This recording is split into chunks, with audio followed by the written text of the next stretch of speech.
This week we are going to read Jonah and the Whale.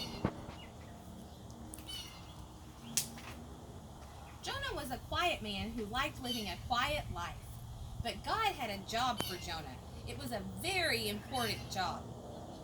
Go and tell the wicked people of Nineveh to change their ways, God told him. Teach them to be good and follow my laws. But Jonah didn't want to go. Those bad people don't deserve God's love, he thought. They deserve to be punished. I'm not going. Jonah decided to run away and hide from God. So he jumped on a boat sailing to a land far away from Nineveh. Wake me up when we arrive, Jonah told the captain as he paid his fare. Then he went below deck and hid in the dark. God will never find me here, he thought as he drifted off to sleep.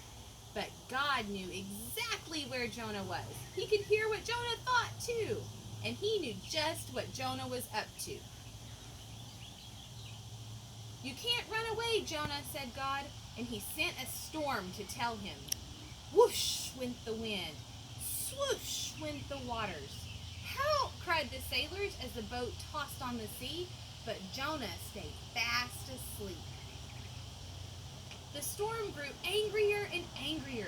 Help, cried the sailors. Row for the shore. But the waves were too tall. Whoosh, swoosh. They crashed onto the deck and washed the oars out to sea. Throw the cargo overboard, shouted the captain. Heave, ho, splash. But it made no difference. The boat was sinking. Wake up, Jonah, yelled the sailors. Pray for your life. The gods are angry, shouted the captain. Someone on board has upset them. Everyone looked at each other. Who could it be? Not me, cried the cabin boy. Not me, cried the cook. Not us, cried the sailors.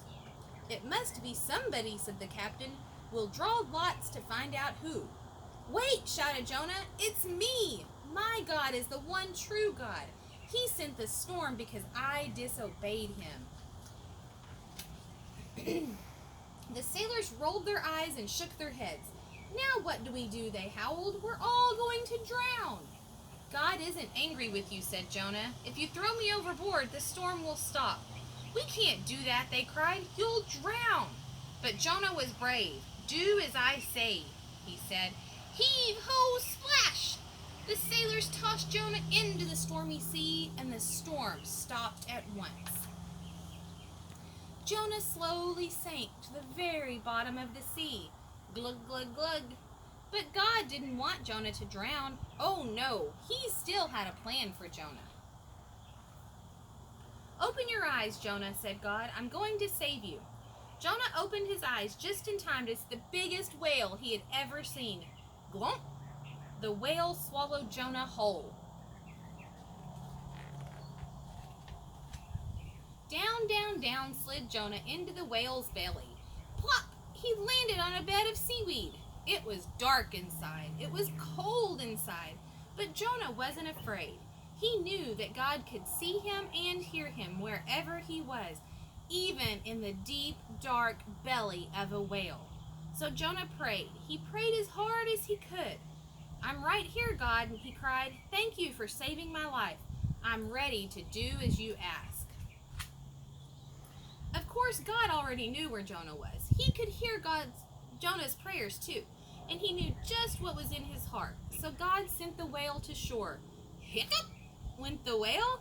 Out of the whale's mouth flew Jonah. He sailed through the air and landed with a thud on the beach. Then God spoke to Jonah. Get ready, Jonah, he said. Get ready to go to Nineveh. And this time Jonah obeyed. He hurried there as fast as his legs could carry him. What did Jonah tell the people of Nineveh? He told them what he had learned, of course. Listen to me, he cried. God sees everything we do. He hears everything we say. And he knows exactly what is in our hearts. If you're truly sorry and change your wicked ways, he will forgive you. What did the people of Nineveh do? They listened, of course. We're sorry, God, they prayed. We will change. Forgive us. And God forgave them just as he had forgiven Jonah. The end. I get to see you guys next week. I can't wait. Bye.